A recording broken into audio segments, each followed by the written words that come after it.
Together we have clarity, direction, and success way beyond what we ever previously thought possible. Here's your host, Frankie Lee.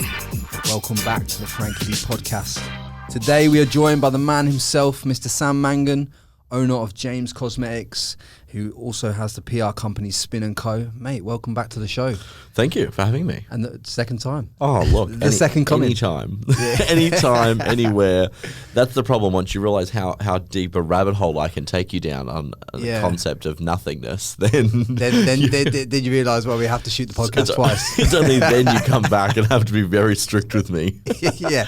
We're on a strict time schedule this time because we went over last time and had all kinds of different problems. But anyway, we're back. I suppose the best place for me to start with you, and obviously to give people your journey, is you obviously started off by studying law and you know, going on the path of becoming a lawyer, and then from that you end up in doing PR. I mean, give me a bit of a broad strokes overview of how you end up working in PR at the level you're working in when you started off doing law. Yeah, I mean, it's really hard, right? I think that when you see kids who are in high school and there's this massive pressure, right, that you're in school and it's all about, and I went to a phenomenal school, and you know, my parents worked very hard to send me there, and it was all very, you know, academic focused, and it was sort of, there was so much pressure around OPs, which is the Queensland system, you know, OPs, and whether you do an OP or what was called a rank, which is kind of like, and in school the perception was if you did a rank you're an idiot, like that, and it was quite crass, and so much pressure on that, and it's, you know, what are you going to do, and they've got a career counsellor, and there's all this pressure, and it's like, when you look at the concept of how old you are, you're like, I mean, obviously at the time you're 16 to 18, depending on sort of where you're born or whatever, when they start really coming for you about what you're going to do with your life. But I feel like at 16, you're actually 4 years old, right? Like, you have not had many years where you've actually been making any calls about anything, right? Like the rest of the time you're just doing what mum said, and like, you know what I mean, like pretty hard. So you're like 4, and they're asking you to decide what you're going to do the rest of your life. Like, it's such horseshit. So for me, you know, sort of seeing that, and you see everyone go to uni, I was sort of looking at it, what do I actually want to do? And looking back on it, what I wanted to do was be, and in inverted commas, we'll say, was be an international business person. It was kind of what I liked the idea of, you know, flying all over the world and doing this and doing that and whatever else. Regret that wish now, but and that was kind of the idea. But how you achieve that, though, I don't really know. And the difference being, and we can talk about this later, but I think had I have grown up in the world of social media like I did now, because Facebook was introduced in 2008, which was the year I graduated school, or 2007 technically, but 2008 more publicly. So I wasn't really exposed. We had MySpace. Like, the biggest issue we had in social media land was picking your top 9 friends, and you could reshuffle them. So if you had an argument with someone over the weekend, they went from 2 to 8. You know, you showed them. And that's really offensive. That was serious business. Yeah. You know, these days now you get bullied into psychiatry. Like, you know what I mean? Like, it's a whole different world out there now. Like, what we used to deal with, there's nothing like this. And so I think that not having that pressure, I had this idea of being an international business person, which was very novel and sort of very broad. Whereas these days, it's like you need to make 6 figures in an e-com, and you know, there's so much pressure on people. It's wild. So for me, it was kind of like, I don't really know how to do that. What are my interests? And one of my interests was the law, and I am very much a loser in that way, in that I just am fascinated by the law. And I think we sort of spoke about this last time. I'm trying not to confuse what I have or haven't said, but what I thought... We're not using it, so just say it. No, that's what I'm trying to... I might use it for a few clips. I'm trying to think what was any good from that to bring in. Yeah. But I kind of, to me, feel like the law is like the intellectual equivalent of a jousting fight, or like boxing, but on an intricate level. Exactly right. Like it's like the intellect version of boxing. You know what I mean? And not that I'm saying that there's no intellect in boxing, obviously. I can take it. You punch me in the face. No. But and so I think that's like, because I'm never going to be a boxer in any world. It's like my version of when I could be a boxer, a mental boxer, if you will. Yeah, for sure. And so I quite like that sort of, you know, you see court. I mean, obviously you see it on TV shows. It's not that real, but you see this idea of, you know, it's sort of 1-2 and a punch back and forward from these two lawyers, and that was actually what we were talking about last time. The law is binary, right? Like, it's written there, it's legislation, it's this, that, and the other. It's how you interpret it, how you take it, you know, and that's why having a good lawyer is better than having a bad lawyer, and it's someone who's invested versus not, and all those pieces. And so those nuances to me were fascinating, and so I thought that was very interesting. Second tier to that, I've personally, there's this quote that I always talk about, which is never be the smartest guy in the room, or if you're the smartest guy in the room, you're in the wrong room. Yeah. Now, I get why people are saying that, right? You should surround yourself with really intelligent people. It grows your own, you know, mental capacity. It grows your knowledge, raises your level. Yeah. You know, all those things are phenomenal. So true. But And I agree with that, but I conversely very much agree that you should always be the smartest guy in the room. And I say that in the context of never walk into a room unprepared. You never want to go into a room where you're unable to meet the level to the meeting that you're in. It's the same way when I interview. Don't walk into an interview with me and have no idea what I do for a living. I don't even have time for the interview that we're sitting in, but I've made the time to, and everyone who comes into this business interviews with me, I could outsource it, but I don't like to. And by you want to know what you get in there. I want to know exactly who's going to be in the building, who's going to be working with us every day.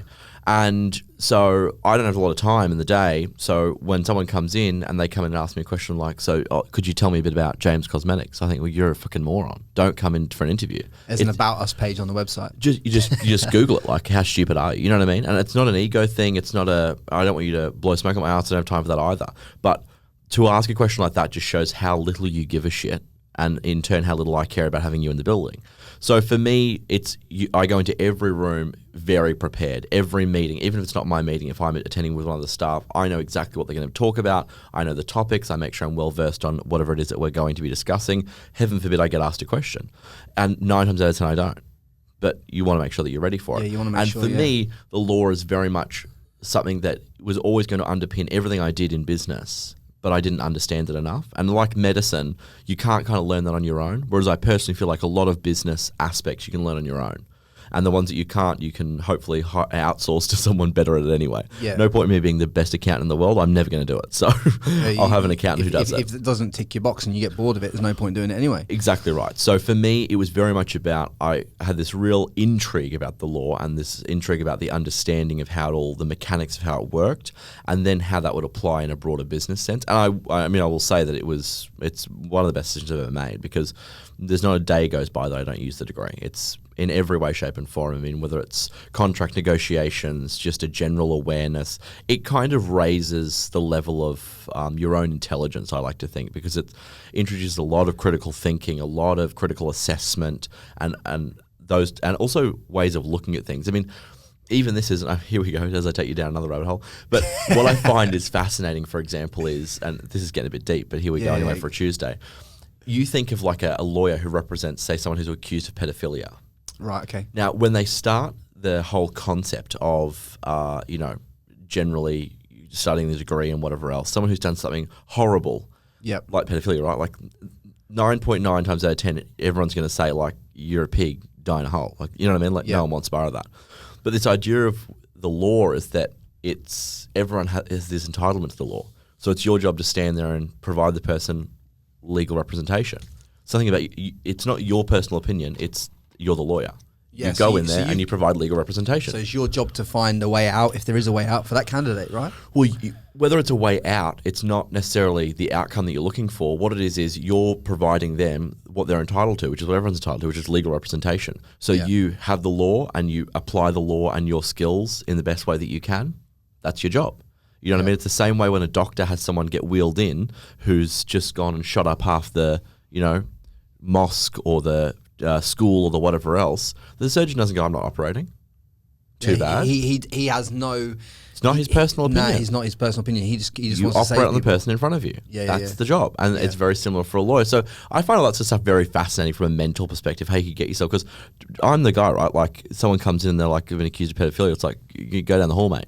I'm not helping. But I find that mentality of having to put your mind in that situation. Lawyers got it easy, right? Like, someone comes into your office, yes or no. Doctor, guy gets wheeled in on the stretcher. He's got a handcuff to the side. He doesn't have a time to decide whether that's a paedophile or whether that's a good person or not. It's literally like he's going to operate to save that person's life. It's a human, and your job is to try and fix it. Yeah. That's how it goes. So I just find that sort of mentality interesting, and it just has your mind in a different way. And I think the more that you can expose your mind to critical thinking and critical assessment, the better you become, more broadly speaking, when you're assessing, your position on, movements or rights or anything of that. Any opinion you have, it allows you to articulate it better and understand it better from both sides, because as a lawyer you have to understand both sides of an argument, right? Because you got to fight it one way or another. Right. And that's why they have you in law school very much, so you get put on both sides. So it's not argue just from the plaintiff, you've also got to argue from the defendant's side, so that you can actually see how you attack it with the same level of intelligence and vigor and passion, even from when both you sides of the case. But and when you move to both sides of the case, it really opens your eyes to sort of, because when you're picking one of the cases, you form a personal bias. That's just what happens. As you're going through it and you're looking at the evidence, you've got a lens over you of you're looking at it to see where you can get the plaintiff out or the defendant out, whatever it is that you're doing. Then when you move sides, you've got to look back over it with this new lens of refute all of that. It's just an interesting opening of your mind. So every case that you've made as to why this person should be prosecuted, you're now making a case as to why they should be defended against that. Exactly right. You've got to be ready. And 9 times out of 10, any good lawyer will tell you that most of the times, if you're a trial attorney, that is, most of the times you're better off to spend time working out what the other guy's going to do than what you'll do. Because it's going to be much more beneficial to know which ways he's going to go than versus a way that you're going to go without the context of what he's going to do. Because you want to know that the holes that you think are identified on the other side of the table so you can work out how to plug them. Right. So that's generally, which again... How to dispute anything that this other case person's going to bring and put on your table. Yeah, and that's the same thing. You write a contract. When you write a contract for someone, you need to write it ironclad. So you've got to envisage every which way someone can try and weasel out of it. Yeah. So then you work that out, so then you write it so they can't. That doesn't work. Then you think of another way to get around it, so you write another way to get rid of that. It's just, and that's why it's an art. It's an absolute minefield. I can see how you've used that within PR, but when it comes to PR, whatever possessed you to go, okay, I'm going to be this guy that looks after high end celebrities and brands in PR. Look, I'm not. PR isn't necessarily. It's what I'm best known for because we've had the agency the longest. It was your first real success, though, wasn't it? Look, the glow sticks are the first success, mate. At school, I was the richest 12-year-old there, let me tell you. Yeah. Look, I mean, to an extent it was, but it's not for me, it's the vessel. It's not what I do. What I do is I'm a business person. Yeah, but your first route or however you want to say it into the business world, the first vehicle that you obviously cash flowed to, obviously the service you provided where you added value to people's lives and obviously could exchange for money, that was successful at a high degree, was the PR side, wasn't it? Yeah, correct. But I think that even the assessment there is almost the wrong way to look at it, because if you think about the level of success is irrelevant. Right. How much money I make isn't the golden ticket here. The point to all of this is I knew that I had to be a business person. That's what I had to be. Yep. Whether that meant all I could achieve was a $60,000 a year salary or $40,000 a year salary, the truth of the matter is I'm just a business person. That doesn't have any degree, right? I think the idea now, because of social media and everything else, is a business person must be making millions. That's not relevant. My put together, the person that I am is a business person. That's how I operate. I don't work well as an employee in companies. I'm always the one being like, we should go with my ideas. I think it's better. That's just who the person that I am. I'm always thinking of new ways to expand the business, even if it's not my own. That's just who I am. Yeah. How much money I make out of it is irrelevant. I couldn't be a good employee because the money comes as a byproduct of adding value to people anyway. Well, it's just, thankfully, I'm a good business person, but regardless, I'm still a business person. So for me, it's all the ones that I've had previously, some that were a disaster and went away, some like the glow sticks that made good money, so the website design business that did pretty well. It's the exact same as now, where I make a lot more money. It's because every day I woke up and was trying to think, how do I grow this? What's the P&L look like? How does this operate? Could we afford to hire staff? How do we get new clients? It's the same every day. But do you agree though that the PR business was the business where, because you were successful at it and because you landed bigger clients with that business, that it allowed you to make the connections you needed to go into e-com, to go into other areas of other facets of business and add other streams in? Oh, I mean, I don't disagree with that. What I would say though is that, and a lot of people I think misunderstood what it was that I was trying to do, especially so-called competitors of ours in the PR space, say in this region.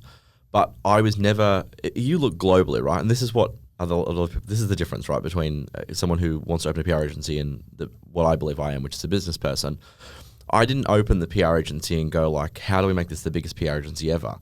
I identified the fact that when we were doing website design, you had to build a website and then give the website to the client, and they were no longer a client. So you made one lump sum of money and that was the end of it. So at the same speed you were building the site, you had to be acquiring new customers, and it was a never-ending hamster wheel. Exactly, you can't win. Whereas PR is a retained model. So you get one client and they were good for a year. So then you bring the next one on, your revenue's doubled, your revenue's tripled. Yep. And so I identified the business model. But then once I knew that was working and you looked at the global market, find the biggest PR agency out there. There's some of the biggest in the world I make more money than. In terms of net profit, revenue, no, absolutely not. They're far bigger than I will ever be. Yep. But net-wise, they're not making that much money. So when you look from a model perspective, I realized very, very early on that this was not the model to go really big. which is so you what I want to do. So you scaled it to a point which is where you were happy at, and then you needed to look for I scaled the business resource to a point where it could service what else I wanted to do. Right. Okay. So I built the resource internally in terms of manpower and skill that I could afford to pay with the service business, because I had no cap to start. So it was just from $0 in my parents' house. And then once I had the resource, I was able to then use that same resource from the agency to start James Cosmetics. So resources in there were my customer service, were helping me build the campaigns, were getting me PR coverage for the brand with, again, no money. So that resource could then service that piece. Then it could service the talent piece. And it built out from there. Obviously, we have a lot more staff now, but it's the same mentality. I can walk out of my office right now and say it to the entire building, I need X, Y, and Z, and it can be done. And that's why our business isn't built as simply just a singular one piece. Everything's departmentalized. So I've got an expert team in influencers. I've got an expert team in logistics and manufacturing and product. And so no matter what I'm trying to point them at, I can point them at. Yeah, because you've put the staff members in place to be able to do all these different facets in the business, whether it's social media marketing, whether it's... So if I'm moving something from the US to here, whether it's what business it's for, my logistics team know the fastest way and the most cost-effective way to do that.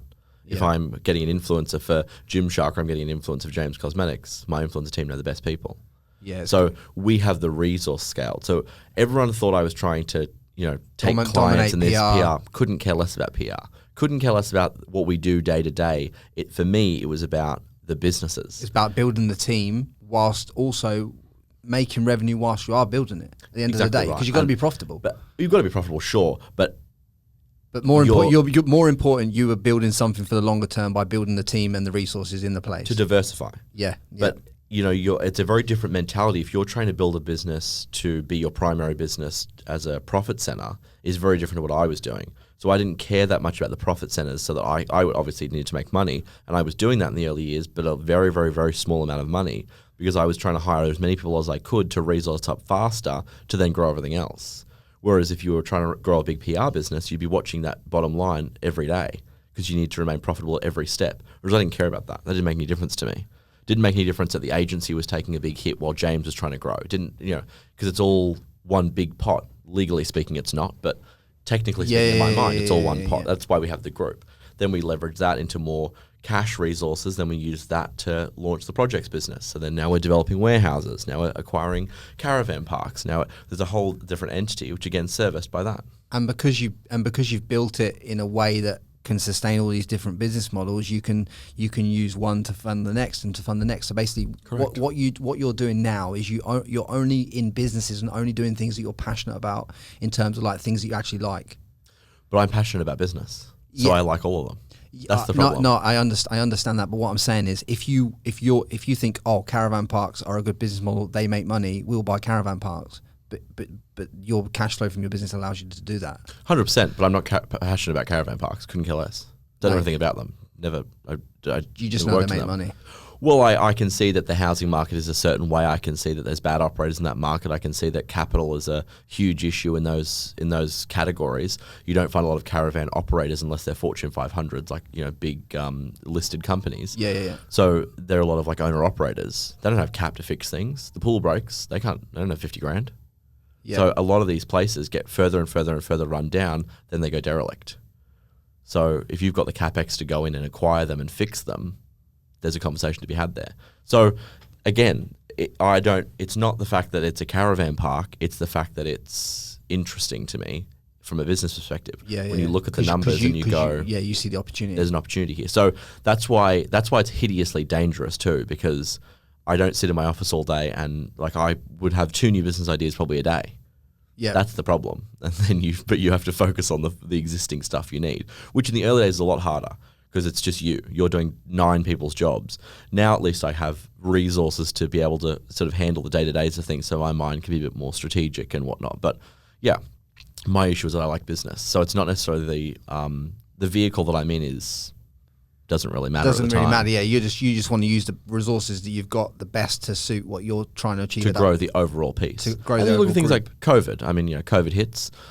Who knows what happens, right? Like certain things, we have to slow down developments, and this happens, and certain pieces of our agency business turned off because they were specifically affected. So, you want to be diversified to a point where I don't like the idea of, which I was for a long time, like a lot of people are, leveraged against one thing.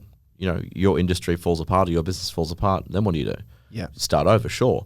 But I don't like the idea of fully starting over. I don't like the idea of everything being hinged on, you know, just one piece. One piece, yeah. Exactly. One piece, one client. You're always left wide open to disruption. Correct. Which is now you've hedged yourself by going into James Cosmetics and all the other stuff, that obviously the property stuff that you're going through and everything. Now you're more diversified across a platform, and it can support the group. When the group's down here, it can be up here. Correct, yeah. But we're diversified as well, also in terms of, we're diversified in terms of business, but we're diversified in terms of resource even further.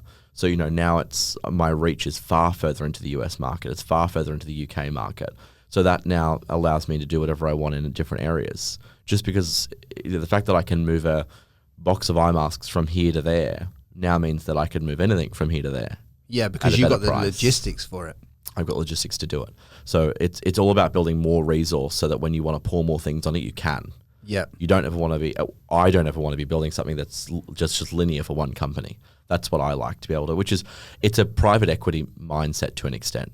You know, you buy up multiple things, tie them together and sell them. Like, it's the idea of building multiple resources that all hedge on each other's intelligence and smarts and building it together to sell off. But generally you do that in one category, which is not what I'm doing. Most people don't realize this day one though. Most people realize this when they're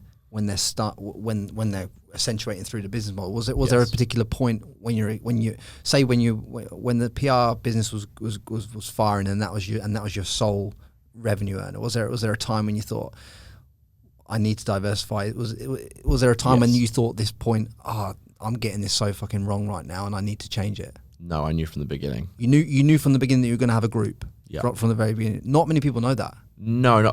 The one thing I have is that I'm extremely self-aware. That's my one skill in life, I like to think. I'm very, very self-aware, which is the most underrated skill or talent or thing to be born with in the world, in my opinion.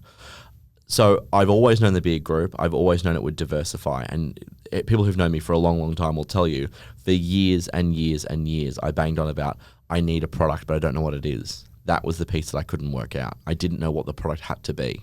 That's why James took so long to launch. So when let's just take it back, because I want to talk about that exactly that piece with the James Cosmetics and how that piece came in. But obviously you started that business with Emily.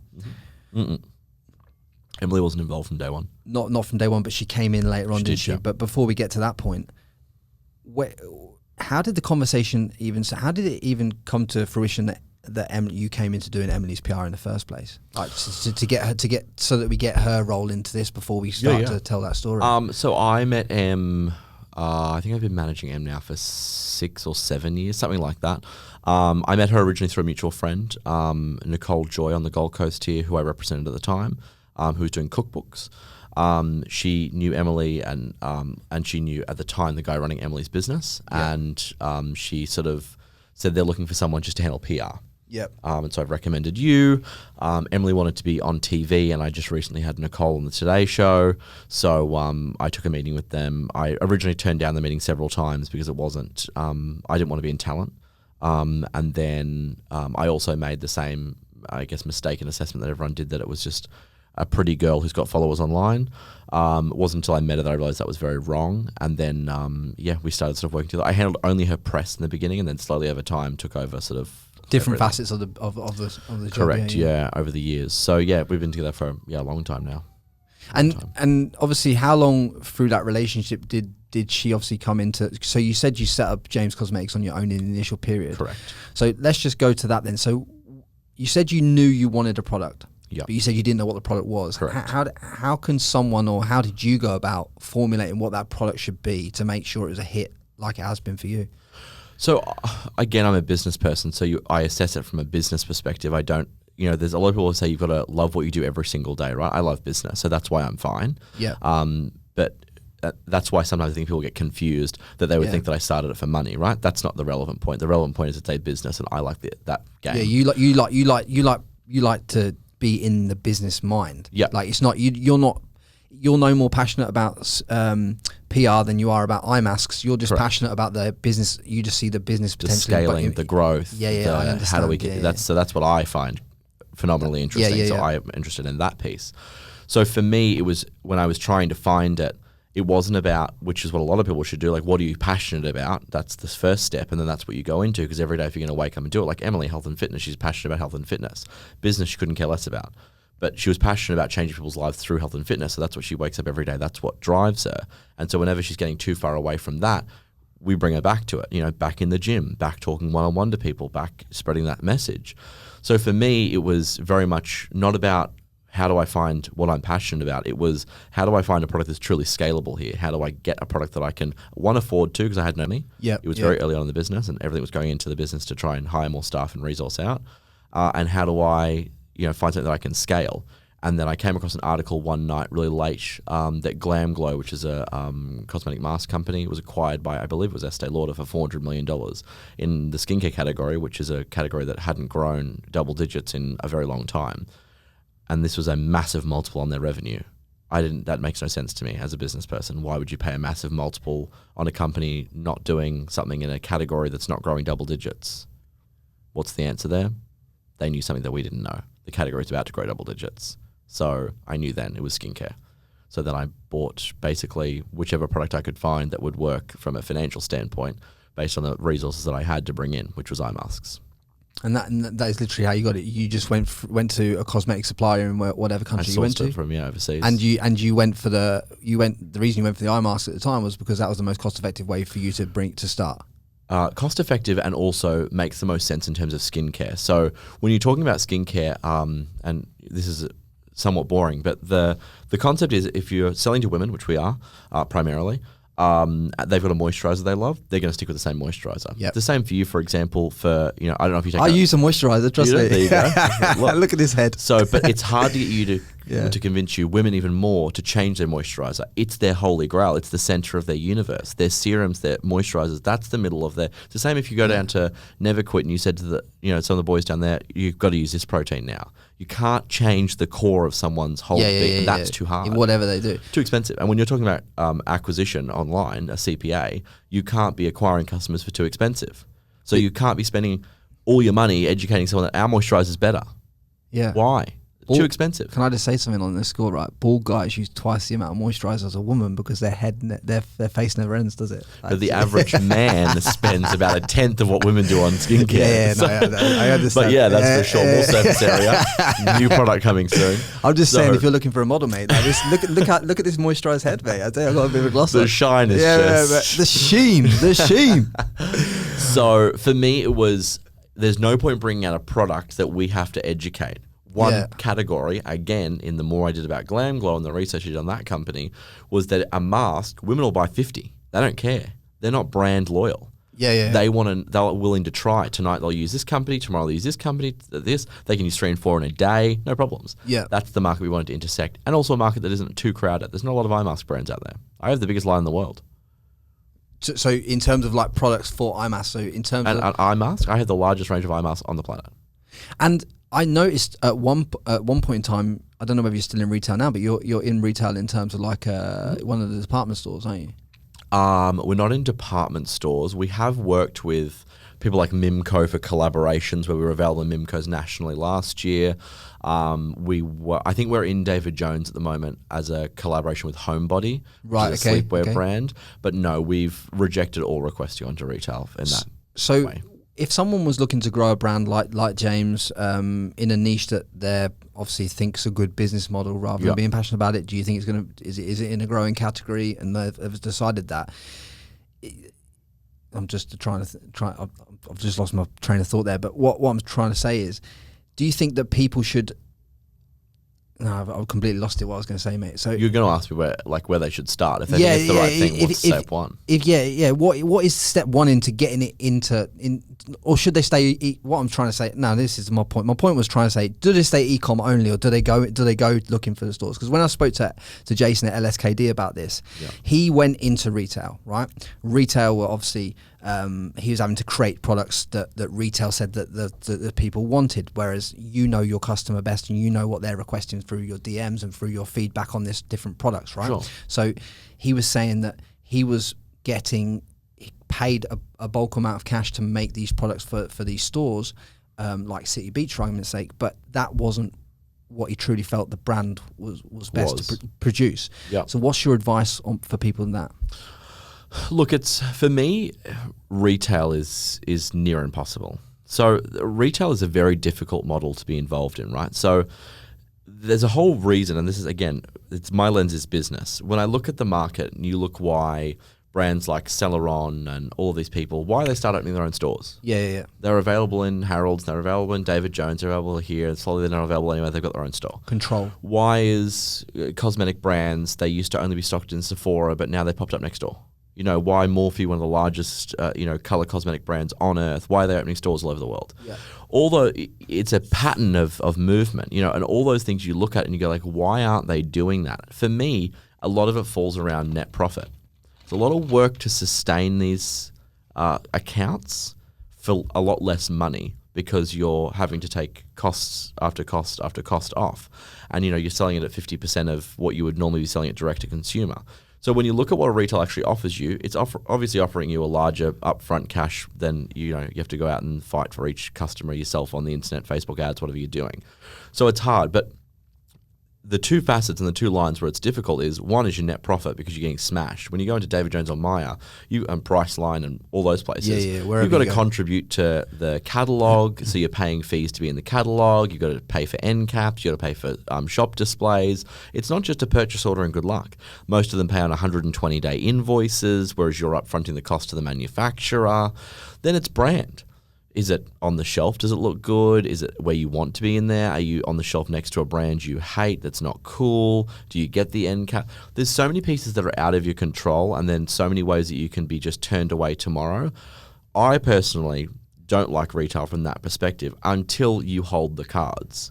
So there's a reason that Kylie went into retail the way that she wanted to, because she would have gone to the table with every retailer that mattered and said, well, you tell me what you're going to do for Kylie to have my name in your store. Yeah. And they would have all broken their backs to bend over. Because she'd already built the brand. Well, she's going to drive, all retail is foot traffic. She's going to drive traffic to the store. That's all she's going to do. And people want to be able to go out and yell from the rooftops, well, we have it exclusively in this country. We have it here. We have it here. That's the only place you can get it from. And that's why she does it. She can also turn around and say to them, you're not going to get my new products. You'll get them when I give them to you. Yeah. Too bad. How does she sell that? It's fine. They've bought the scrub the first time I launched it in week 1, and then in week 30 when they run out, they'll buy it from your store instead of from me directly. So get over yourself. The problem if you go in first is that the retailer goes, well, you can't go and sell on your website because we're not on sale. But then they don't call you, and then the next week they go to 40% off, and they don't care. If you're in David Jones, they'll discount the product and then have you pay for it.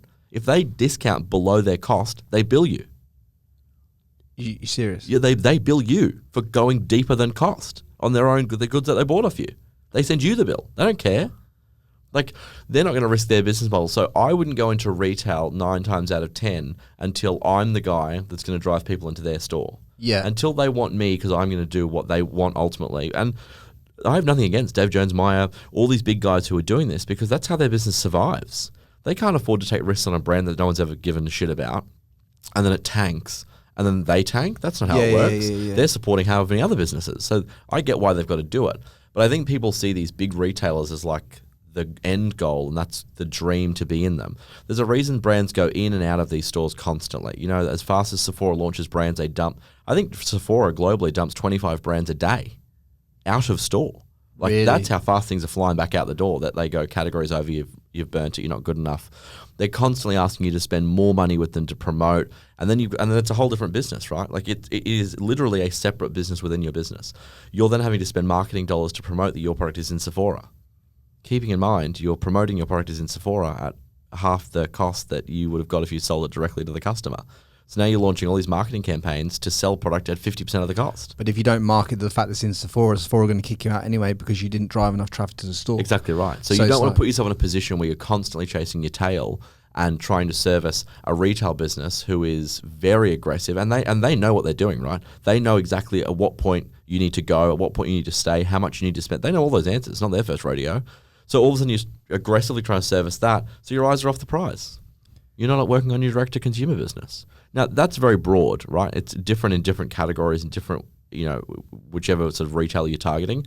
But generally speaking, it's not as good, which is not news to anyone. Everyone knows you're going to make more money direct-to-consumer, blah, blah, blah. But the risks to your business and operational perspectives is too great, in my opinion. And also, if you're a small business, you can't afford to walk into all the different, stores and whatever else and check, is my brand correctly displayed? Have they used the displays as directed? Do the staff have any idea? Are we educating the staff enough that they can actually sell our product? All those pieces, it's impossible. When I was looking at James Cosmetics, and correct me if I'm wrong, because I could be wrong, I could be completely wrong here, but I noticed that there wasn't like a kind of a subscription that you offered. No.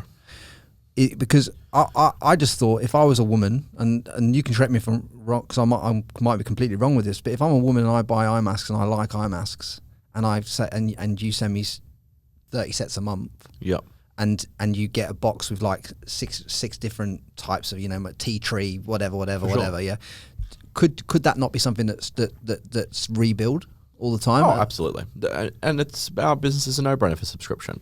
Problem is, it's give and take. So you're pulling from a perspective of, when you're doing subscription, you're pulling money out of the customer without their permission month on month. The first time you got the permission, right? Right. Most customers will be fine. There's going to be a lot of people who are going to go, oh, I didn't know it was a subscription, even though it clearly said subscription. That's just the world we live in. Yeah. There's going to be people who are going to go, oh, I can't afford it this month. You need to cancel it. You go, well, you signed up for 6 months. Or, there's all of these pieces to it. It's a whole different business model. Right. But when you're pulling at that, you're then also risking brand. At the moment, Right. I don't care. Brand is all that matters to me at the moment. Right, I want okay. people to know that that's the eye mask that they love. I want them to know that's the one they're going to come back and purchase. I want to know that that's the one they're telling their friends about. I don't want to risk my brand in any way, shape, and form. It's the same way we staff our customer service, the same way we respond to our customers.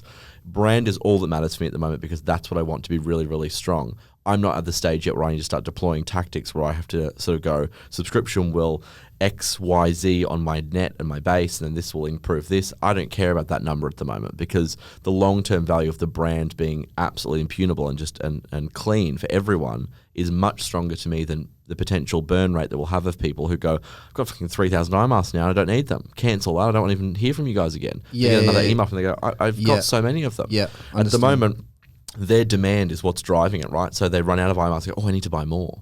Yeah. They don't have a bank of 15 there that they're going, fuck, I've got so many of those. Turn that stupid subscription off. That's so for me, it's not the right time to be launching that as yet. Will there be a time? For sure, when it's convenient and it makes sense and the customer wants it and whatnot. But one, we don't have the logistical resources in all the markets to do it, which is what we would need. But two, I wouldn't risk it for brand even if I had the logistics tomorrow. It's not worth it right now. A lot of people like subscription because it's a no-brainer. But again, one of the people that I look to constantly for brand is Gymshark. Yeah. And Ben, who's the founder of that, who I know very well, we represent them through APAC, and I've known him since he was sewing labels in the back of shirts in London. Their whole mentality is every movement for brand. It's all for brand. It's all for brand all the time. He could have made an absolute mozza going into retail whenever he chose to. Any brand would have paid a fortune to have that brand. He said no.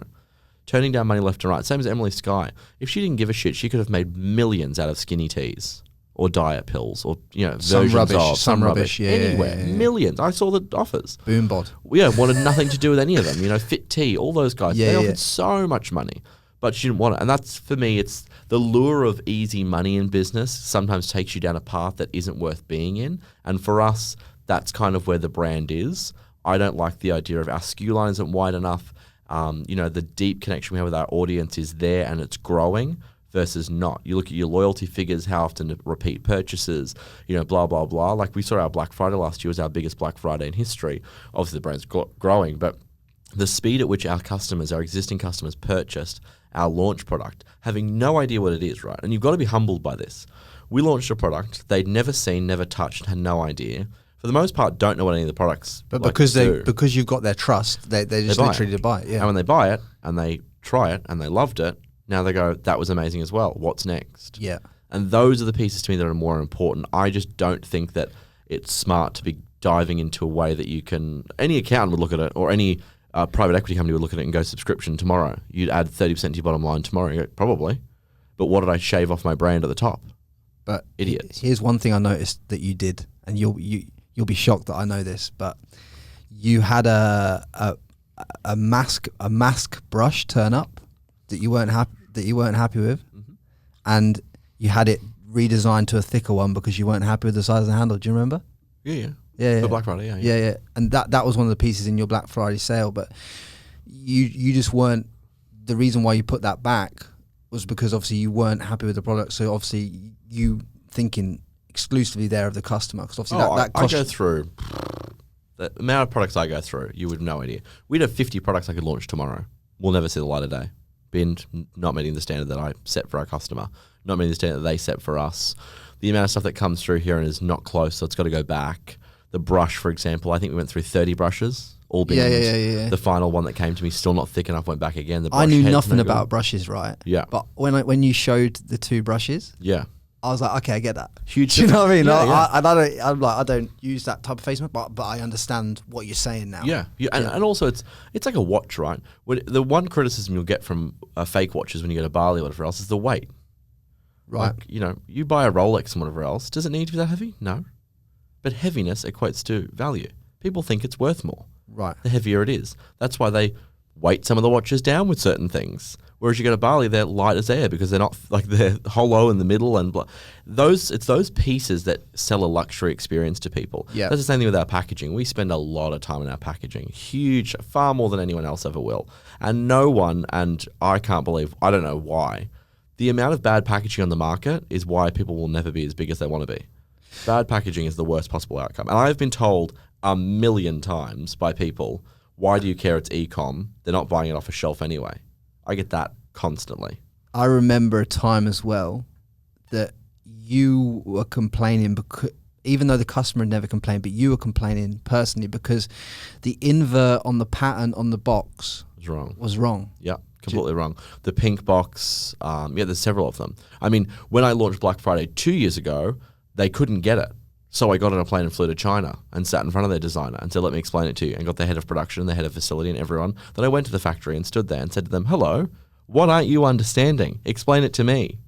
Not your designer and then to my designer and then to someone else, to me.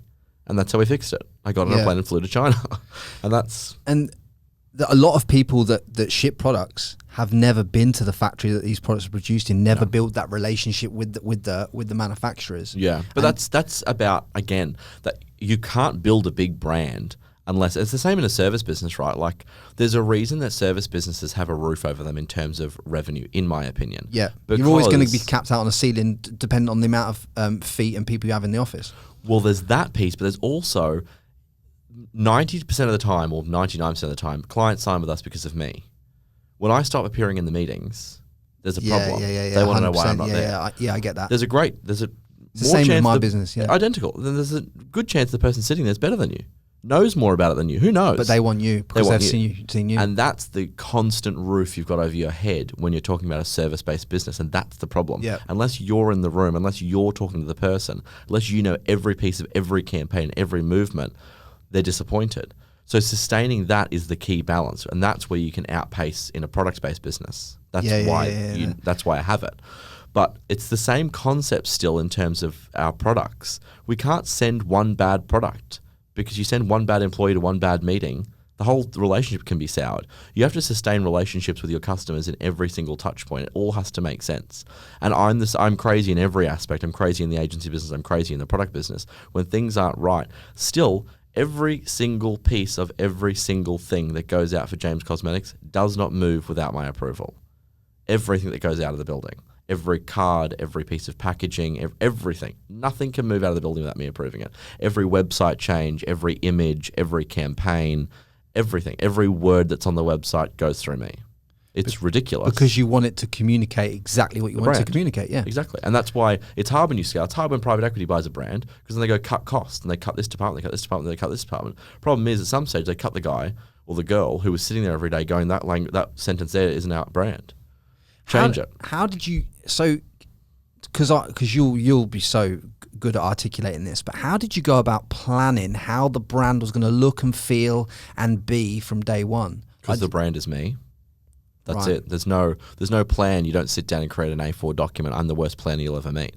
I run at 100 miles an hour and run into as many walls as it takes. So because James, the name James came from your middle name, right? Correct. Right. So, but ultimately, so you've created this so it suits you, and then you're trying to attract customers like you, that like what you like. Not even like me. It's everyone wants the same thing, like to a certain extent. When you're talking about skincare, they want results to start with, something that actually does something. If it's telling you it's going to give you something, it should give you something. Yeah. And they also want something that is nice.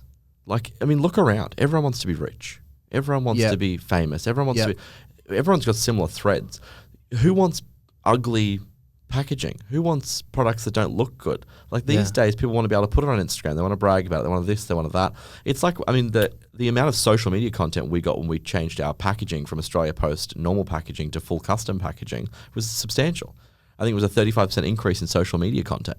Because when the box arrived, people wanted to take a photo of the box, saying, "I got this James box." Yeah, and then you lift it up. That's the black one. The black one that flips open. Correct. Yeah. And I also remember this is how much you're deep. This is how deep I go into this, right? So I remember there's two sets of gold eye masks, and you were saying about the depth of the color in this gold compared to this. Do you remember that? Yeah. Yeah, and I was like, what? Quite taken back with how deep you were going into.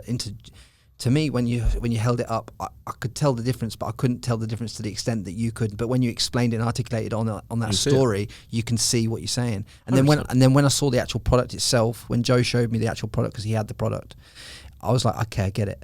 Yeah, I get it. And it's those infinite finite details that you've put in that have made it the success that it is. 100%. It's because it's brand. Yeah, and that's. It's hard because it's hard to invest and it's hard to be really particular. And that's where I think that people, it's the passion links, right? Like I'm passionate about business, but the business can't be successful unless the brand delivers. Yeah. So that's why I care so much about the small little details. Yeah. You have to. Yeah. You can't just think you're a mogul sitting in an office and it doesn't matter. It does matter because all that matters, no matter how good I am at numbers and forecasting, and none of that matters.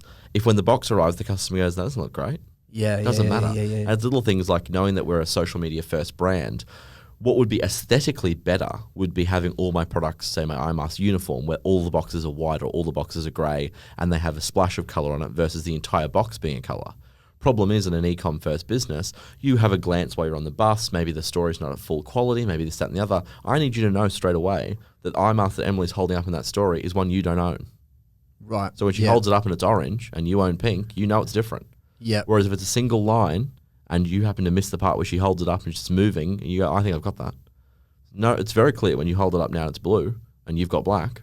It's those types of things that you've got to be very thoughtful on. But for me, I've always been crazy in detail though. Like it wouldn't matter what campaign you're talking about, what client you're talking about, no matter how big, no matter how small. The detail that goes in is impeccable. That's where you think. But it's the same in everything. It's the campaigns are the same. I could sit in a meeting tomorrow with any single one of our clients and tell them exactly what's happening, even if I've been in none of the meetings.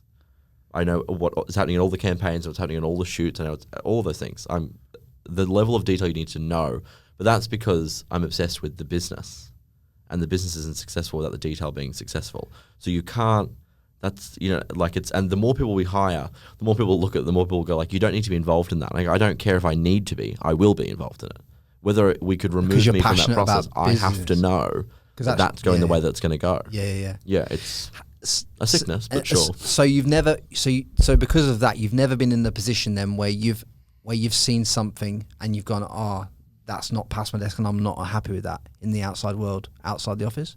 What do you mean? So like if in terms of like you've never looked at a product from James Cosmetics from the outside now, it's gone out the factory, it's gone out, it's gone out to the customer and you've gone, fuck, I'm not happy with that. Oh yeah, definitely. Oh, you have 100%. Yeah, 100%. 100%. And that's it, and it's an assessment, right? I'm a business person. But you also need to get things out. Things have to go out. Yeah. Sometimes a box will arrive and I go, that's at 30% transparency and it was designed at 60. Yeah. What does that do here? And I go, where is this going to cause problems? Yeah. How is this going to be? Then you make a critical assessment on it and you go, it's fine to go. Because I saw that as well when you were talking about that, because you were talking about the white lines, they were inverted the wrong way and the transparency was wrong. And you went into the detail about why that was wrong, why that was off brand. And it's just what I'm just learned from this and it just talking to you now is that the attention to detail that goes into doing e-com at the level that you're doing it at is way beyond when people drop ship products, man. Oh, you're talking about a different league here, yeah. And it's funny, Emily Declan and I had a conversation probably 2 years ago where I said to them, we need to decide what sort of business we're running here. Are we selling products or are we building a brand? Yeah. I can do either, it doesn't bother me. But it's one or the other. Because it's a very different conversation. Yeah. You find the new hot product and you like these new battery packs, the new thing that are probably going to start exploding now, these which Apple's now building, but the MagSafe batteries that attach magnetically to the back of your phone. and they sit there. You have to plug them in. They're wireless, but they're MagSafe, so they're magnetic. So on the new phones, it's literally a pack like this size, thinner, and it just sits there. You just continue about your day. It won't fall off when you pick the phone up. Right. Okay. Apple's currently building it. And if you're a dropshipper right now and you want to bring these products that's what you should be doing. Sounds like this is what you should be selling. That's that's literally what you should be selling. That's literally the most important thing. But like right now, I truly believe that if you can move fast enough. But that, for example, who gives a fuck if you've got a battery brand? No one. You're not building Energizer again. So I would never build a brand around that. You would bring them in and move them out as fast as possible with whichever Chinese logos on them. Who cares? Get them out the door. That's what I would be doing. But it's very different than if you're looking at cosmetics and skincare and whatnot. People like to align themselves with the brand. But at the same time, you could also just find for a while those laser hair removal devices and things like that. Yeah. Those brands, it's tough, right? Don't get me wrong. Doing phenomenal and good for them. But how do you skew wide? Yeah. I would argue that the brand is somewhat irrelevant. Doesn't matter. Because they're buying it to lose the hair. They're not buying it because they trust your brand. Yeah, because with James and with everything you've built in relation to that, yes, you started off with eye masks as your like a key point of difference in terms of what you were doing at the time. We started off with a results-driven eye mask. So when you put my eye mask on, it will reduce fine lines, wrinkles, it will reduce dark circles, etc. It was results-driven. Yeah. So now when I bring out a moisturizer, it's the customer goes, "Oh, it'll work too." Yeah. Problem is when you bring out a laser hair removal machine, I don't know. Can you bring out a face one? Do you know what I mean? Like it's not on brand either, is it? Because you're talking about that's a different line of product. Now you're talking about. I'm talking about if you're like for the companies who are selling that product. When you're building a brand around it. Yeah. The problem is you can't skew out from what you know. Take High Smile for example, right? Yeah. Their brand is whiter teeth. Yeah. That can be toothpaste. It can be the device. It can be. There's a whole heap of things that can make your teeth whiter and appearance whiter. Yeah. Whereas the hair removal machine. If it was me, I wouldn't have cared what brand was on it because you can only sell a hair removal machine. That's it. Yeah. There's not then a face version and a this version. It's just one version for your legs and whatever else. Yeah. Whereas with me, for skincare, if I can get you to trust that my brand will deliver results, I can release every product under the skincare category in the world. Yeah. And you'll keep believing that as long as you keep delivering, you've got something that scales. That's why you build a brand. And I'm just hazarding a guess here, but this brand, James, is built to sell in the future? I wouldn't be able to answer, to be honest. I really don't know. It will depend on where the market is at the time if I consider selling it, if I don't. I wouldn't say it's being, if you were asking me if I'm building it right now to sell, the answer is no. I'm not doing what you should be doing to sell. But what I'm saying is the systems and the processes and the back end that you're putting in place allows it to be a saleable asset. Sure. In the future. Oh, it's definitely saleable. It's definitely saleable, but I'm not building it as a saleable asset. Yeah, I'm not saying you want to sell it per se. I'm just saying that I just want people to know that when you build the way that you build things and the way that you concentrate on brand allows that to be a saleable asset. Correct. Whereas a lot of people these days are building businesses where they're capped in or this, or you can't exit because of this and this reason. So 100%. I just wanted people to understand that on the podcast. You know 100%. And that if you build a brand, it can be acquired. Because when a private equity company buys a brand, they're just a bigger business than you, a private equity company. So they have to go, if we buy it for X dollars, how do we make 10 times that money? So then you need to have that answer if you want to sell an asset. So that's when you need to have and that's why when people private equity companies buy big brands, it's pretty easy to see where they're going next and people are shocked by it. It's pretty simple to see. They need to be able to 10x it. You know what a private equity company can't do? 10x digital sales. Yeah. There's no private equity company in the world that's worked that out yet. Maybe Sequoia Capital, but there's very few that are able to. So 9 times out of 10, say for my brand, if I sold tomorrow, or Kylie Jenner's the best example, Cotty, who purchased 51% of Kylie Cosmetics, what did they do as soon as they bought it? What's been the change in Kylie Cosmetics since she sold to now? She's in every retail door on fucking planet Earth. That's all they know how to do. Yeah. So all they did was put her in retail, and that'll 10x their sales. Right. Easy, overnight. Kylie, how does the logistics... Why didn't she do that herself though, Sam? Too expensive. Way too expensive. So you're saying they just plugged it into their network? They already put products in. Use domestic examples, but if you want to go into David Jones Auto Maya, I mean, she's in Mecca here. How do you get it to the localized warehouse through the customs there, and then once it goes there into the store to make sure the stores are being checked, to make sure it's displayed correctly, to make sure that the Kylie pink is correct, it's at the front of the store like they promised it would be, and that it's not next to this brand they said that it couldn't be near. And how did she check all that? She has a physical person walk into Mecca. Yeah. And who's that person? She can't afford to have people in every region checking every store. Yeah. Cody can, because they've already got people checking their other brands. Yeah. Because obviously they own about 16 brands. They in own that, a million. In that brand. That's what private equity does. So you've got to make sure that you leave gaps, which is another reason where I wouldn't consider retail at the moment. Talk to me about the sales process then. Whilst we're on the private equity line, you and Emily made the decision you were selling Emily Skye Fit to private equity. Yes. Talk me through how that came about, and obviously how that was how you executed that, so that people can understand that process. So it's, to my knowledge, it's the only deal of its kind that's ever been done in the history of the world with an influencer. No one's ever done it before. No one's done it since. In terms of selling the IP around a person in Right. in the influencer world, I don't know if another influencer's ever done it. But the idea behind that deal was that Emily was selling PDF programs and wanted to go to the next level. And in order to do so, we wanted to leverage what she had into a larger scenario, if you will. And so that made sense. It's quite hard to touch on the key reasons or benefits without breaching the non-disclosure that I have as to why we ultimately did the deal. But it's an extremely complicated deal, and it's not as simple as they bought this off Emily. It's extremely complicated as to how and why we sold. So one of the tennis players, a tennis player in England who owns all the gyms. What's that gym chain called? David. Anyway, he said not the body coach. No.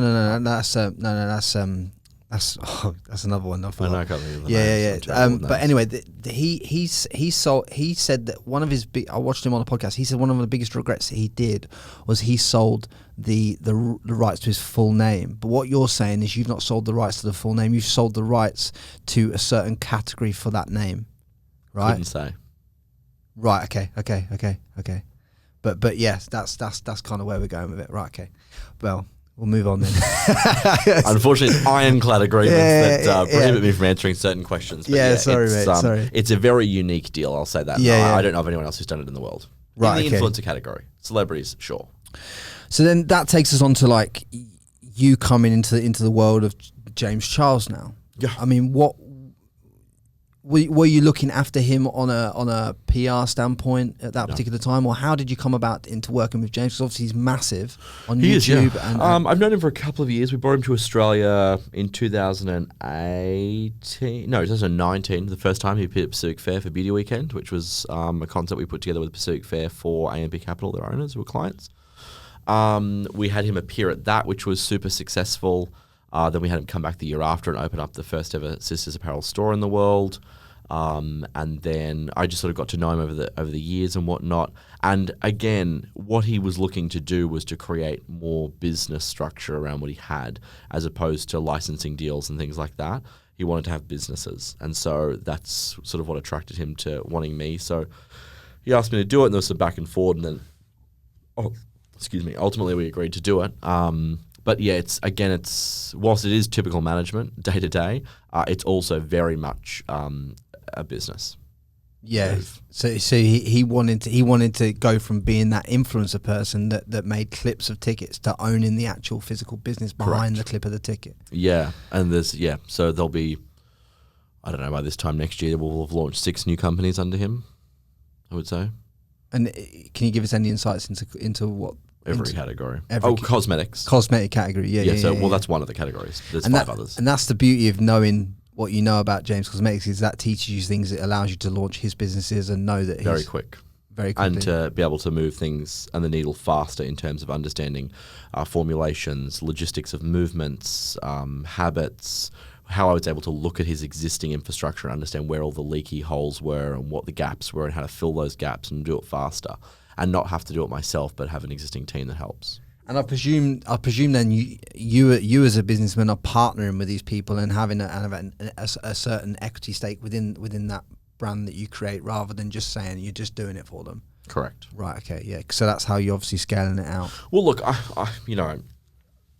you can. It depends who you ask, but you can never have too much money. But I wouldn't get involved in something that was based on a simple, fee for service transaction anymore. If it was me personally, it's different if it's the agency and there's staff. But the workload from James, for example, sits 90% with me. So I wouldn't exchange my time for a fee anymore. I simply can't.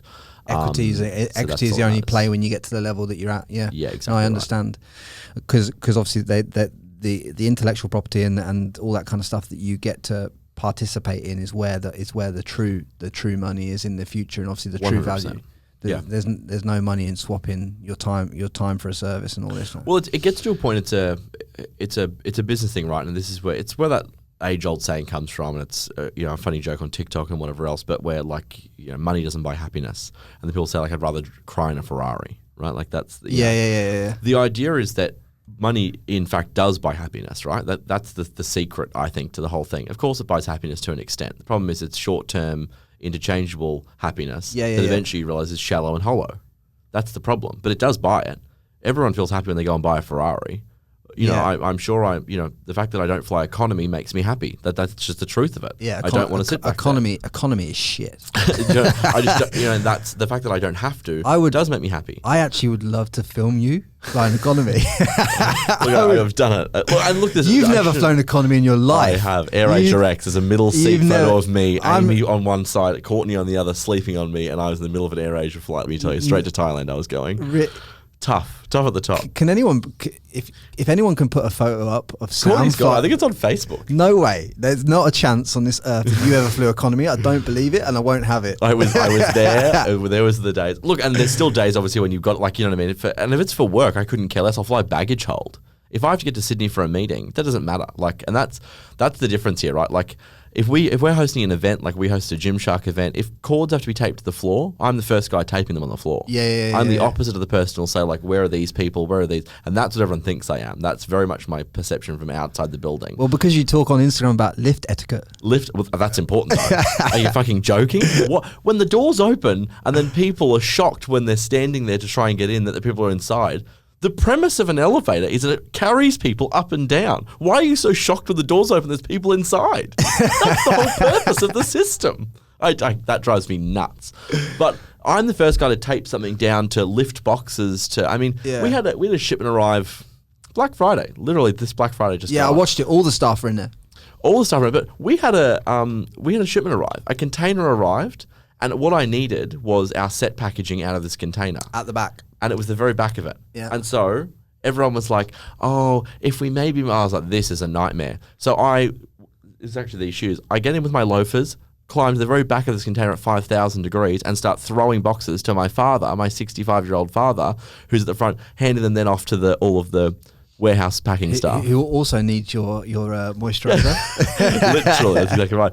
And it was me in the back of the container throwing boxes down to my dad, who was then handing them down. Yeah, There's no job I won't do if it's for the success of the business. For the benefit, yeah. And that's how you run a good business with good staff. Actually, though, there is a job that you will not do, and it caused a bit of a riot. Removing spiders? No. You offended a lot of people on TikTok with having... the red frogs. Yeah, the red frogs. It's funny, it's Jess's idea. Was it really? It's all her. So I copped it. So there was a TikTok video that went viral of Sam's where his PA Jessica, Jess, yep. English girl.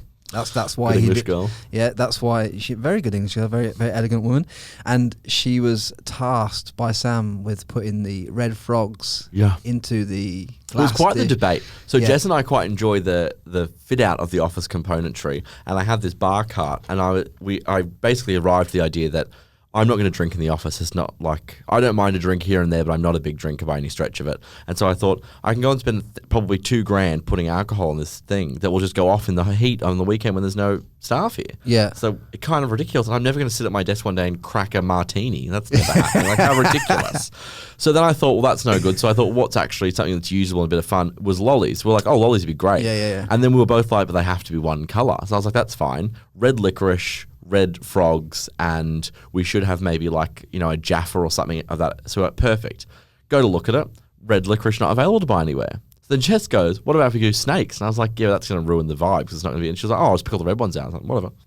That was the end of it. And then Adam, who's in charge of my content, he then, I didn't even see, I have no idea. Adam filmed the whole thing. It's all done separately. I have no idea. You did the voiceover. Then they gave it to me that I voiced it and thought that was funny. Yeah. Not funny. People really got riled over. I'm a misogynist. How dare. I mean, aside from all those things, as if that's the hardest job people are being asked to do in the world. Here, pull snakes out of a bag. I didn't even ask you to do it, but I still think, surely that's not that bad. What world are we living in where that's a crime? Yeah, really. It was a funny bit of content though, because I remember another video that you made after that, and it was like you were saying no because I'm the slave driver, and literally, then I was like, build right into it, stuff. You build right into it, but TikTok's a funny thing. You know, I was a misogynist one day, and the next day I've got people sending me messages saying, "Can I work for you?" It's just like the visibility on prior content seems to be nil. Like people don't seem to be actually investing, going onto your profile and looking at old videos. They don't care. They're watching whatever's in front of them, responding, moving on. Do you know what though? Right. Been massive. I had 250 followers on TikTok, didn't hardly use it, didn't hardly post. I thought to myself the other day, my mate goes to me, you should really start to actually have a go at this TikTok thing. Right? So I started to have a go. 1,000 followers in literally like 3 days, right? Another 1,000 followers on top. And the podcast analytics have gone through roost because people go and clicking the profile, going to frankie.com, listening to the podcast. It's been really good. But what I've noticed about TikTok is, especially with the comments, it's either like they hate you and you're like they just want to smash you, or they're just saying really positive things. There's no middle ground on there's no middle ground on TikTok. But the same person who smashes you on video 2 could say the most beautiful thing to you on video 4. And I'm like, Angela, you need to calm down, love. What are you doing, babe? You got a split personality, Angela. Because you need to fucking calm down. Well, I mean, I was looking at some of the comments and I was just like, I couldn't breathe. It's so funny, and people get so riled up about it. But we also live in a different world now. When I first started my Instagram years ago and started sort of putting out the content that I put out, I think I've built a group of people who get the joke. Like the joke, the ongoing joke is that I'm the joke. That I'm the princess, that I'm the precious one. Like, that's the actual joke. Like, the fact that it's like when people comment on if they're new to the page and they're like, you must live a sad life that you're so bothered about cyclists. I don't actually care.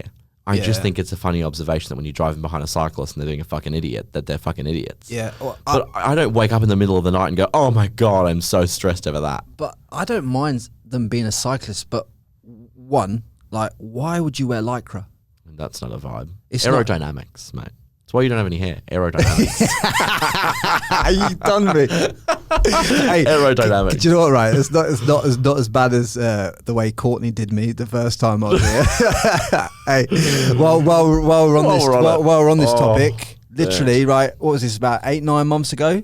I thought to myself, oh, you know what? I need to meet a nice, elegant woman. So I'm not gonna meet one on Tinder, because that's not where you meet nice, elegant women, is it? So I thought, what's the next thing? You got Hinge or you got Bumble? So I thought, you know what, Bumble, because women select first and this, that, and the other, right? Yeah, it's the logical thing, right? So I literally signed up to Bumble. This was like 4 o'clock, right? 4 o'clock on a Wednesday or some stupid shit, right? We the wild ones come in here to do a podcast in your studio, do a podcast. They're with Courtney at the door. They're on Bumble. This is like 4:20. They're swiping on Bumble. Oh, Frankie comes up. I got properly mugged off. Like, who would date this guy? You know what I mean? Literally got poor Lucy. Properly got smashed in front of, like, I think it was like 450,000 followers. My DMs are getting lit up on Instagram, and I literally, but I got sent by 16 people. I had to bin Bumble. So I had Bumble for a total of half an hour. Great experience. Great experience. And 450,000 people saw me get smashed and rejected by 3 women in your doorway. Literally in the doorway. The doorway. Oh my God, those two are wild. Truly, their name lives up to them. That was a rough day. Mate, that was a rough day for a ball guy. You know what I mean? I'd only just got over hair loss, and then the next thing you know, I was getting binned by social media celebrities. I was like, great. And I thought to myself, of all the people that you attack online, you don't attack the content removal guy, because you're going to need him, right? That's exactly right. They'll call one day, and you'll say to them, get fucked. I'll be like, get fucked, girls. You know, CC this day. You roasted me. You roasted the content removal guy in the doorway. You did a new business now, content additions. You just honestly drum up some content. Yeah, I couldn't believe it, mate. You properly cooked me. That's tough. The one question I have to ask you though before we leave this podcast, because I know how busy you are, but like, obviously you're a proud gay man, and obviously that's by the by. But has being a gay man in this industry ever affected you and stopped you getting opportunities or caused you any dramas? Because like I feel like when I was in the UK, a few of my friends in boxing were gay but didn't come out until after the sport was finished, because obviously there was so much stigma around it and this, that, and the other. And I just wanted to obviously get your views and opinions on it. Yeah, look, I mean, sure, proud gay man, sure. I consider myself, whilst a member of the club, I don't know. I wasn't trying to say it like that. They sent out the pack. I do have the pack. No, I think, but I wouldn't be at Mardi Gras. So I think that to give context to people who are listening to this who probably don't know me personally, I wouldn't be there. Are you saying you wouldn't be in the PVC Swiss suit? No, I wouldn't. There you go. With the cutouts. No, I wouldn't be there. You filthy animal. Bro, you didn't even take it down there. Like, so I wouldn't be, I'm not that person, for example. I wouldn't be on the float. I wouldn't be whatever else. That's just not who I am. I wouldn't be in the float, but I'd be the PR guy. I'll claim that. Yeah. No, so I'm not that person. So for me, I would say that there would be some meetings where I would take, depending on the context, especially if you're legal private equity negotiation, a lot of those meetings and whatnot, I would hazard to guess most people would leave and wouldn't know. Or wouldn't even raise the question as to whether I was or wasn't. You don't get those conversations obviously in those rooms. There'd be a lot of people who wouldn't. I mean, I know that we negotiated Emily's Reebok deal where she was one of the global faces of Reebok alongside Gigi Hadid. And I think we were in that deal for a year, and it wasn't until we were talking about something and someone asked me in the room, all this room of senior executives, and Emily and Dec were there. And one of the guys said to me something about marriage. And he goes, are you going to get married to your girlfriend at some stage in the near future, Sam? Yeah, and obviously he'd heard Emily say that I had a partner. And so he just made the assumption. And I said, maybe at some stage, but at this stage it's not legal because it's actually a boyfriend. Yeah. And the guy was from like North Carolina or something like that, the nicest guy ever, and not holding offense or anything. He just died inside, white-faced. You just don't know what to say when you walk into something like that. Of course, and it's near impossible to offend me. Quite possibly impossible, but it have to be near impossible to offend me. And so it didn't bother me at all, and I actually thought the whole thing was quite funny because I thought in this room, in this context, with these types of people, this is going to really be a funny situation for the poor guy.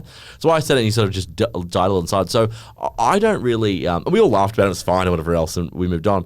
But I've never really been, someone who's overtly gay, I guess, and I don't know what the right language is. I'm a bad member, but I don't know what the right language is. But I'm not overtly gay in situations. Certain situations, sure. If I've had a few too many drinks and it's a Saturday night, lift etiquette. Let me tell you a story. If I get going on a topic like that, then you know instantly. As soon as the finger comes out, I know you're on the wall. The way I drink tea too. It could be English. And you put the finger out. That's exactly right. So I think probably I haven't had it as maybe as egregious as some people would, and I think it's important to make that point because I think a lot of people have probably gone through a lot more difficult than I will ever have. Yeah. For me, I almost think there's been an advantage to it in a lot of different ways. I mean, in the PR industry that I sort of started in, if you will, a lot of the people who are in control of brands' marketing budgets are females, and I have felt like being gay has allowed me probably to have an easier connection with those women because it's not, and it's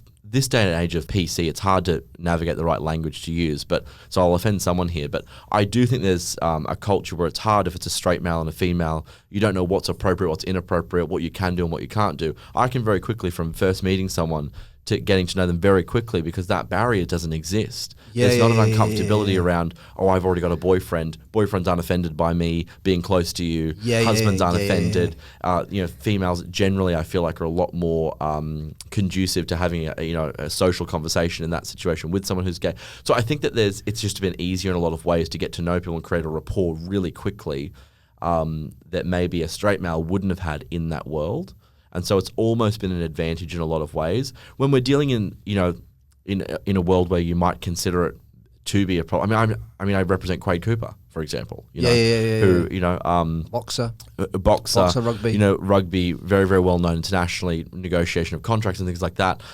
It's just never been even something that I sit there and even consider. I'm there to do a job and I do the job and I leave. It's never been brought into question or anything like that. It's never been brought into question. I've never, and again, I'm not someone who offends easily or can be made uncomfortable very easy. So I can't recall of any scenario where it's ever happened, but I'm sure that maybe there'd be a situation in which maybe could have been, like there'd be some people who, for example, if you're sitting in a room and someone, I mean, not that it really happens for someone who's older, but if you're in a room and someone said, oh, that's so gay, about, something being, bad, when you're younger, people use that term. I'm not someone who'd then be like, excuse me. I'm like, I don't care. I know what you meant. You're not looking to be offended. Never. But there are some people. Plenty. There are some people and you termed it in the club, right? Oh, 100%. That look for the offensive point. And there's people in every club who are looking for that. Yeah. Whether you're straight, Talk about a vegan. Yeah.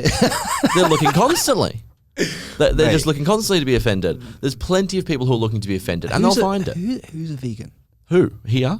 No one's a vegan, are they? Oh, there's plenty of them. Mate, You know, can't walk be. outside, they'll tell you. No, I tell you how you know a vegan.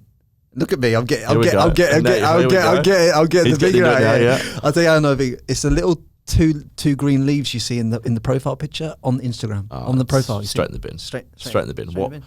But and that again, you'll see some people out there who've got the rainbow flag in their bio. You got some people, you know. Hold on. Look at these. Oh, hey, look. He's got it on the back of the shoe. Someone asked me if they. Oh, that's your gay. There you go, because of the shoes. If these were like celebrating Mardi Gras, I was like, mate, it's a tag on the back of a pair of Adidas. Like, do you know what I mean? Didn't know Like, what I was buying, apparently. So, look, some people, like you Yeah. said, some people are looking to be offended constantly. Some people are, Yeah. I'm not that person. Now, mind you, there are some people who have paved the way for gay people, for women, for, you know, African American Yeah. people, for whatever, who have been offended by things, and that's why we've been able to move the needle forward, right? Like that's Yeah. The whole reason they stood up and said "get fucked" when people say like that's so gay. That's the reason that now gay people can be married in this country. So there's a place for it. It's just I'm not the person who's ever going to be offended by that. I'm not looking to be offended by that. I'm all for gay rights and whatnot, but I'm very pragmatic in the way that I approach things, like gay marriage, for example, where the debate got into this hugely emotional, supercharged thing. Now, I get why it's emotional for people, right? Like it's, you know, inequality and there's human rights and all these things, right? Obviously, gay people should be able to be married. I think it's ridiculous. Problem is the arguments were there was no pragmatic argument. No one was standing up and asking the question of, could someone explain to me why we're asking or having on a panel a priest or anyone religious? Because to clarify, marriage is what's legislated in the legislature. That's what's in the Marriage Act. Yep. Unfortunately, many years ago, we used the title marriage. We took it from the Catholic Church. We took the title. We popped it on legislation. The second we put it on legislation, it's none of your fucking business anymore. It's a law. When we go and we change the Advertising Standards Bureau and the Criminal Code, do we call the Archbishop of Who Gives a Fuck and check if he's okay with that? No. It's none of their business because it's the law now. We're debating the law. Yeah. If the church says you can't get married here because you're gay, absolutely fine. It's your institution. Do what you want. I'm sure we wouldn't let two priests come in and do a sermon in some sort of gay nightclub. So I have no issue with that. But the debate turned into this emotionally charged ridiculousness from both sides. Don't get me wrong. It wasn't just their side. It was our side was being ridiculous. But the conversation should have been, we don't want your opinion. Anyone related from the church. Just because the word's the same, you don't own it anymore. We put it on the act. Yeah. If you've got a problem... Just because it's marriage doesn't mean it's owned by one religion. Do you know what I mean? And the problem is the second we put it on the front of legislation, that's a federal act. That's a law. Yeah. We don't ask for permission to change laws for anyone. It's a parliamentary decision. And that's where I think that's where the debate turns and then it turns so nasty very quickly because all these people got involved. And the problem is they have no business being involved. It's not a religious decision. If we were changing a religious doctrine, fair enough. No rights. It's your institution. Do what you want. Yeah. But this is the laws of our country. Yeah. What's the business of yours? I have the same standing to whinge about something as the priest does this, that, and the other. But why are we asking for permission? Everyone has the right to happiness, right? Yeah. And if happiness is your partner being another male, that's then who should have an opinion on that? But you know the problem is there, even with that argument, right? Like when you talk about happiness, we're not talking about happiness. We're talking about law. There's no emotion in it. I know. That's the issue. But we have a law that says everyone's treated equal. This law is starkly in contrast of that. Yeah. It's like in America, right? They didn't legalize gay marriage. They struck down that it was illegal. The Supreme Court said this law making gay marriage illegal is unconstitutional. They didn't say, let's vote on it being a law passed. They said this is unconstitutional. That's the point. You can't say whether it's someone's going to be happier or sadder or it's going to this or it's going to the fabric of society. It's a law. We've got one that says everyone must be equal and we've got one that is clearly making people, not equal. Yeah. Therefore, it has to go. It's the law. Yeah, something's not. It has to be black and white, and that's the problem. You don't go into court and start this big emotional plea where you bring up people and go, he's unhappy. Judges can go, shut up, I don't care. What's the legal argument? No, yeah. And that, to me, is the issue. Everyone got on these talk shows and, these nightly programs and panels and stood there and had these emotionally charged arguments, and no one went, quick question, are we still debating a law? Why are we talking about all this stuff? It's not relevant. Don't get an emotional chargement You can't. It's not relevant. Yeah. And if you stood in front of a judge, they'd tell you the same thing. Don't bring into the courtroom any of all this baggage here. That's not relevant. You bring in a legal argument. You're asking to change the law, so we'd like a legal argument as to why it should or should not be changed. And no one from the religious movement or the far right turned up and had anything to say about the law. They just kept banging on about how the fabric of society would be ruined and how you can't have kids raised by... What relevance is that? That's not the question we're asking. Yeah. You're asking for the law to be changed, and they're changed every day. Laws are changed constantly. Advertising standards, codes, all these things. Where is everyone? Nowhere, because it's a law. That's the problem. The issue happened many years ago when they took the name. If they hadn't have used the word marriage, this wouldn't have been an issue. But they used the word marriage because it came from the church. I get the confusion, but it's not the same thing. Yeah, no, I love the way that you've clarified it, and so that everyone can understand it. Do you know what I mean? Well, and to me, I was just thinking, well, if that's what makes them happy, that's what makes them happy. But I never really took on the context of the law of the way that you've spoken about. I've never really thought about that. I just personally thought, I was like, if they're happy, they're happy. Exactly. Do you know what I mean? And then if they're not happy, they're not happy. So like that's it. I've never really had an opinion on it one way or the other. Like in terms of like trying to get into the law side of things. I just wanted to. I was like, if they are happy as a couple, then let them be happy. That's it. And for me, when you're trying to convince someone to come to your side of the table, you won't convince them by yelling and screaming and rolling out some sad couple or some sad family. That's not going to convince anyone. That's what really bothers me about those situations. If you're trying to convince someone, compel them to come to your side of the argument, which ultimately is what's happening, right? Yep. There's a group of people in the country who are going to vote yes for gay marriage no matter what happened. Yep. There's a group of people who are going to vote no matter what happened, right? Like that's their positions. Forget all them, they're pointless anyway. It's like Liberal and Labor. You've got this centre group of people who can be moved either way. And so the far right was using all these like danger tactics, like the whole world will melt if we legalise this, oh dear Lord. And the left was just like the same thing. It's happiness. Like what are you doing? Like everyone deserves the right, this, that and the other. What they should have been doing, in my opinion, is neutralising all of it and saying, we're not asking you as someone who may be uncomfortable, which is fine. You might be uncomfortable ticking I'm for gay marriage. Maybe it's just not who you are and you don't want to tick that. Remove the emotion from the conversation and say to them, we're asking you to assess critically. There's two laws here, right? One says that everyone's equal and one says that they're not equal. This law here is the superseding law. It's the Constitution. Could you just assess? We're not asking you, it's irrelevant. We're not asking you to consider in any way, shape, or form. We're not asking your opinion, we're just asking you if it's lawful. Yeah, it's a law and we'd like to change it. We'd like to update to make sure that they're meeting a standard. Can you please clarify?